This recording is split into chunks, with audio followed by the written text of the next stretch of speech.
এই কথা বলার পর অনেকেই মনে করতে পারেন স্বধর্ম বলতে কি ভগবান শ্রীকৃষ্ণ এখানে অর্জুনকে এই কথা বলছেন যে অর্জুন, স্বধর্ম বলতে সনাতন ধর্ম, পরধর্ম মানে মুসলিম ধর্ম, ইসলাম ধর্ম, স্বধর্ম মানে সনাতন ধর্ম, পরধর্ম মানে খ্রিস্টান ধর্ম, স্বধর্ম মানে সনাতন ধর্ম, পরধর্ম মানে বৌদ্ধ ধর্ম।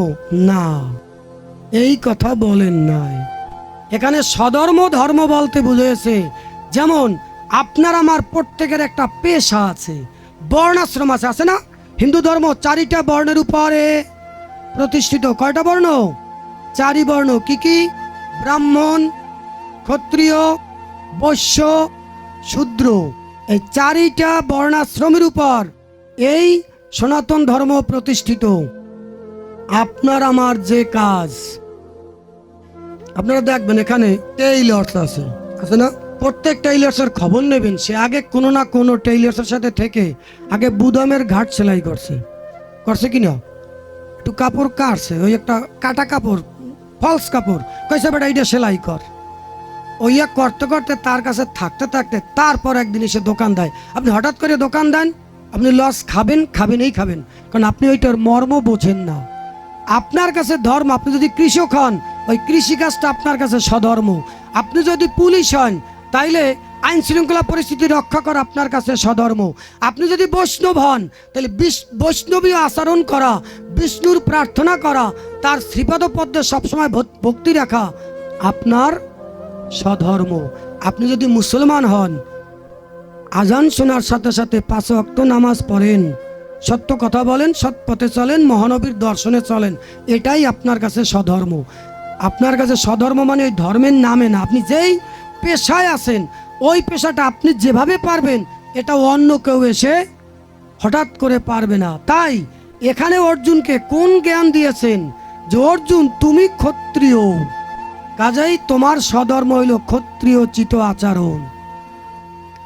তুমি যদি বিচার করতে যাও কাকে মারি কাকে ধরি, এ বিচার তুমি করার কে? তুমি মারার কে? তুমি ধরার কে? তুমি করার কে? আর ওটা তো আমার মাথায় আছে। তোমার যে কাজ সেই কাজটা তুমি করে যাও, না হলে তোমার জীবনে উন্নতি কখনো হবে না। তাহলে কি স্বধর্ম মানে কি? যার যার আচরিত ধর্ম, এই ধর্ম যদি আপনি পালন না করেন তাহলে আপনার আমার জীবনের উন্নতি হবে না। এটা তো গেল শ্রীমদ্ ভগবদ গীতার কথা, 3য় অধ্যায় 35 নং শ্লোক। একই কথা দেখেন আমার এই অমল পুরাণ ভাগবত কি বলছে। ভাগবত 1ম স্কন্ধ 2য় অধ্যায় শ্লোক 14, সেখানে কি বলছেন? তস্মাৎ একেন মনসা ভগবান সত্যতম পতিহি শ্রোতব্য কৃতিতব্য সচ ধেয় পূজ্য সচ নিত্যদা। অর্থগুলোকে একটু মিলিয়ে নেবেন। কি বলছে? তস্মাৎ অতএব, একেন একাগ্র, মনসা চিত্তে, ভগবান পরমেশ্বর ভগবান, সাত্যতাম ভক্তদের, পতিহি রক্ষক, শ্রোতব্য শ্রবণীয়, কৃতিতব্য কীর্তনীয়, চ এবং ধেয় স্মরণীয়, পূজ্য পূজনীয়, চ এবং নিত্যদা সর্বক্ষণ।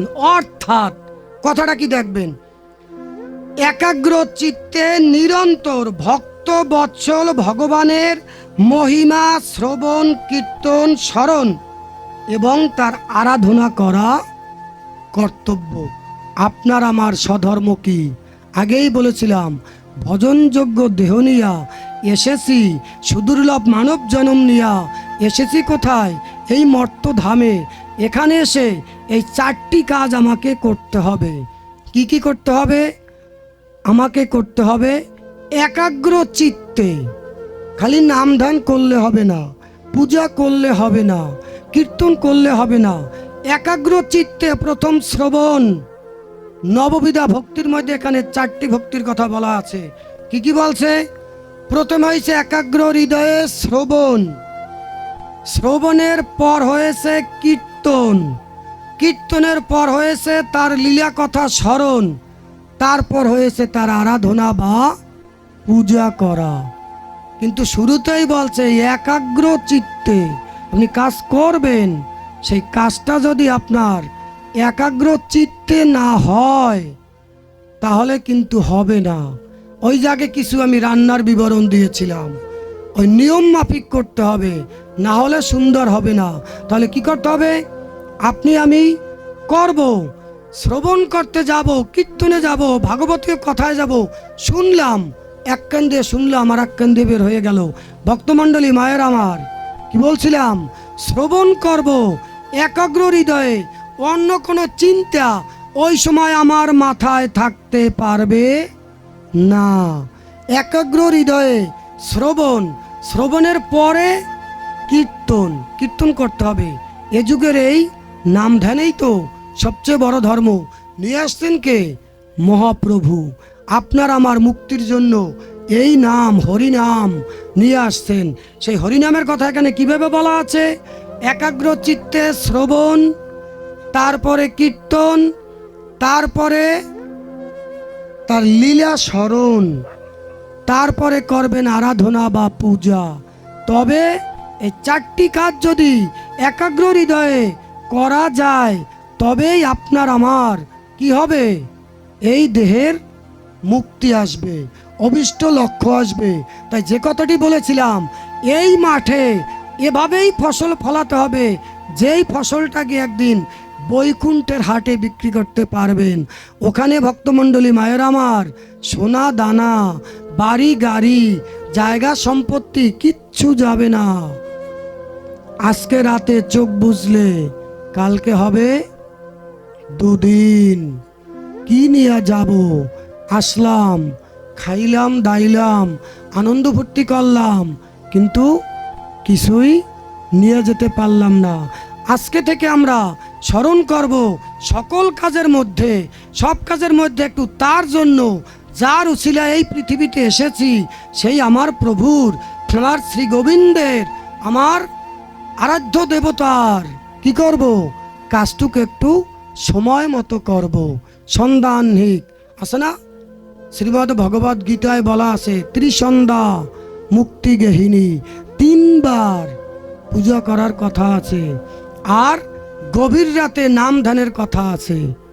আমাদের মধ্যে একাধিকবার পূজা অর্চনার কথা আছে। উষায়, মধ্যাহ্নে, সায়াহ্নে মানে সন্ধ্যায়, আর গভীর রাতে আছে নাম ধ্যান। বসে বসে নাম ধ্যান করতে হয়। এইভাবেই তার আরাধনা করলে, একাগ্র হৃদয়ে তাকে সরিলে আপনার আমার এই হৃদয়ের সকল শোকের আগুন নিভে যাইতে পারে, না হলে কিন্তু হবে না। তাই একাগ্র হৃদয়ে করতে হইবে, একনিষ্ঠভাবে করতে হইবে। আমাদের চাহিদা কি? ভক্তের চাহিদা কি থাকবে? আমরা যা চাই, ভুল করে চাই, চাওয়াটা আমাদের ঠিক হয় না। চাইতে হবে কিরকম, কেমন করে চাইতে হবে? চাওয়ারও বিধান আছে। ঠিক মতো না চাইতে পারলে আসবে না। নিয়ম মাফিক, একনিষ্ঠভাবে, ঠিক সময়ে, সময়ের কাজ সময়ে না করলে, আপনি যদি আশ্বিন কার্তিক মাসে ধান রোপণ করেন, খেতে ধান হবে? শ্রাবণ মাসের মধ্যে কি করতে হবে? ভাদ্র মাসের মধ্যটা রোপণ করতে হয়। সময়ের কাজ সময় করতে হবে। এই যে যুবক শ্রেণী, যারা তরুণ শ্রেণী আছে, ধর্ম করার সময় কিন্তু এখন। ওই মোবাইল নিয়ে অযথা সময় না কাটাই। আজকে এই যে মোবাইল, আজকের মোবাইল ঠিক আছে, মোবাইল চালানোটা ক্ষতি না। আরে অনলাইনে ঢুকলে, ইউটিউবে ঢুকলে ওই খারাপ ছবি দেখার চাইতে ওখানে ধর্মীয় অনেক ঘটনা আছে, ভাগবতীয় কথা আছে, রামায়ণের কথা আছে, মহাভারতের কথা আছে, কীর্তন আছে, কত রকম ধর্মের কথা আছে। ওই জায়গাগুলো একটু দেখতে হয়। দেখতে দেখতে দেখতে দেখতে আস্তে আস্তে এই কোষগুলো কি হয়ে যায়? ধারালো হয়ে যায়, মাথা ঠান্ডা হয়, সুমতি আসে। আর ওই খারাপগুলো দেখলে আস্তে আস্তে উত্তেজিত হয়, কুমতি আসে। আস্তে আস্তে কোথায় যায়? ধ্বংসের দিকে আমরা চলে যাই। মোবাইল দেখতে আমি বারণ করছি না, তবে আমরা যেন খারাপটা ছেড়ে ভালোটা দেখি। বলছিলাম বন্ধু বাড়াবো কিভাবে? মানুষকে ভালোবাসবো, মানুষকে আলিঙ্গন করব, ভালো কথা বলবো, পারলে একজনের উপকার করব, না পারলে তার ক্ষতি যেন না করি। এভাবেই আমাদেরকে কি করতে হবে? আস্তে আস্তে আগাতে হবে। তো ভক্তের চাহিদা কেমন হওয়া উচিত? কি চাবো, কি চাইলে আমার একদিন মুক্তি আসবে, সেই চাওয়াটা চাওয়ার মতো চাইতে হবে। তাই এক ভক্ত এমন করে বলেছেন, গুরু তোমার শ্রীচরণে, গুরু তোমার শ্রীচরণে জানাই মিনতি, অন্তিম কালে দয়াল ঠাকুর দিও না গো ফাঁকি। গুরুর কাছে চেয়েছি এমন করে কখনো? গুরুদেব তো বাড়ি আসে, গুরুর কাছে বসে জিজ্ঞেস করেছি যে গুরুদেব, আমার এই দেহের মুক্তি কোথায়, আমি কেন আসছি, কেন দীক্ষা নিলাম, দীক্ষার মর্ম কি? জিজ্ঞেস করতে হয়, টোকা না দিলে বের হয় না। তাই কি বলছেন? গুরু তোমার শ্রীচরণে, গুরু তোমার শ্রীচরণে জানাই মিনতি, অন্তিম কালে দয়াল গুরু দিও না গো ফাঁকি। এমন চাইতে হবে গুরুর কাছে যে কিভাবে? অন্তিমকাল কখন? যেদিন আমার শেষের দিন এসে উপস্থিত হবে, সেদিন যেন আমি তার কাছে এমন করে চাইতে পারি, একনিষ্ঠভাবে যেন আমি কীর্তনটুক শুনতে পারি, শ্রবণ করতে পারি, কীর্তন করতে পারি। কীর্তন করলাম, করতে বসে হরে কৃষ্ণ হরে কৃষ্ণ কৃষ্ণ কৃষ্ণ হরে হরে। বেটা অনেক কথা কয় কেটাই? হরে রাম হরে রাম, আরে অগর একটু থামায় না কা, রাম রাম হরে হরে। বাবা, এই কীর্তনে কাজ হবে না। আপনি কীর্তনও করবেন, আবার কে কথা বলে, কে ডাক দেয়, সেই দিকেও দৃষ্টি রাখবেন। কীর্তন হলো কোথায়? নাম থাকতে হইবে কোথায়? প্রভুর শ্রীচরণে দর্শন, ওই নামে মত্ত হতে হবে, মাতোয়ারা হতে হবে। নাম নাম নাম নাম নাম। কোথায়? আগে নামতে হবে, তারপরে নাম। কোথা থেকে নামতে হবে? বাবা, এই দেহখানা একখান বৃক্ষের মতো। শুনবেন, ওই আমাদের সাহিত্যের আদি নিদর্শন আছে চর্যাপদ। চর্যাপদের মধ্যে কবি বলেছেন এমন করে, দেহ তরু বড় পাঞ্চবি ডালো, চঞ্চল চিয়ে পৈঠা কালো। কথার অর্থ কি? এই দেহখানা বৃক্ষ স্বরূপ, তার পাঁচটা ডাল। পাঁচটা ডাল কি? পঞ্চ ইন্দ্রিয়। যে ইন্দ্রিয়গুলো আমাদের কি করে? ধ্বংসের পথে নিয়ে যায়। চঞ্চল চিয়ে মানে চঞ্চল চিত্তে প্রবেশ করে ধ্বংসরূপী কাল। ওইটাকে তাড়াইয়া রাখতে হবে, না হলে ওই কীর্তনে কাজ হবে না। তাই কীর্তন কিরকম করতে হইবে? যখন করব তখন এক নামে এক ধ্যানে শুধু কি থাকবে? ওই দৃষ্টি থাকবে আমার প্রভুর শ্রীচরণে। কিভাবে? হরে কৃষ্ণ হরে কৃষ্ণ কৃষ্ণ কৃষ্ণ হরে হরে, হরে রাম হরে রাম রাম রাম হরে হরে। এইভাবে শুধু ওই নাম নাম ছাড়া আমার মাথায়, আমার কর্ণে, আমার চোখের দৃষ্টিতে কিছুই থাকতে পারবে না। শুধু নাম নাম, নাম। এইভাবে নাম করলে করতে করতে করতে করতে কবে আসবে সেই দর্শন, সেটা কিন্তু আপনি আমি কেউ জানি না। তাই কি বলেছে যে একবার হরিনামে যত পাপ হরে, পাপীর কি সাধ্য আছে তত পাপ করে। সেই হরিনাম কোন দিন আসবে, কখন আসবে, এটা কিন্তু আমরা জানি না। করতে থাকতে হইবে, অভ্যাস করতে হইবে। মালা জপেন না আপনারা? মালা কেন জপেন? সেখানে আবার সংখ্যার দরকার কি? মালা জপবেন জপবেন, সংখ্যার দরকার কি? তাই যারা সংখ্যা দিয়ে গেছে তারা কি ভুল দিয়ে গেছে?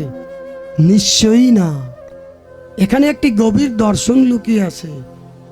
কারণ ওইটা করলে আপনার একটা হিসাব থাকবে, আজকে কতবার? 108 বার, তারপর 216 বার, তারপর 324 বার, তারপর 432 বার। এরকম করে করে করে করে করে করতে করতে করতে করতে কখন যে আপনার 1,00,000 বার হয়ে যাবে, আপনার কিন্তু ওই দর্শন আর হিসাব আর থাকবে না। অভ্যাস করার জন্য এটা দিয়েছে, অভ্যাস করতে হইবে। করতে করতে ওই যে বলা আছে practice makes a man perfect, গাইতে গাইতে গায়েন। করতে হইবে, অভ্যাস করতে হইবে, করতে করতে করতে করতে তারপরে একদিন ওই দর্শন চলে আসবে। শুধু ভক্তমণ্ডলী, আগেই বলেছি আমি কিন্তু এই জগতে একেবারে কনিষ্ঠ। আমার ওই রকম আপনাকে খুশি করার মতো, ভাগবতীয় কথা আস্বাদন করার মতো আমার এখানে তেমন কোনো অভিজ্ঞতা, জ্ঞান, বিদ্যা নেই। মুখের কথা মধুর নয়, কণ্ঠ বসা, কণ্ঠ ভালো নয়। তারপর আপনারা যে ধৈর্য সহকারে বসে আছেন, এজন্য আমি আপনাদের কাছে কৃতজ্ঞ। বেশি সময় বাড়াবো না, অল্পের মধ্যে শেষ করব। রাত্র 11:30 বাজলে আমি শেষ করার চেষ্টা করব। তো শুনেন, আসছি কেন? ওই যে বলছিলাম, কিছু কথা যদি আপনাদের ভালো লাগে নিয়ে যাবেন। ওই কথাটা আজকে থেকে একটু একটু একটু একটু করে চেষ্টা করবেন।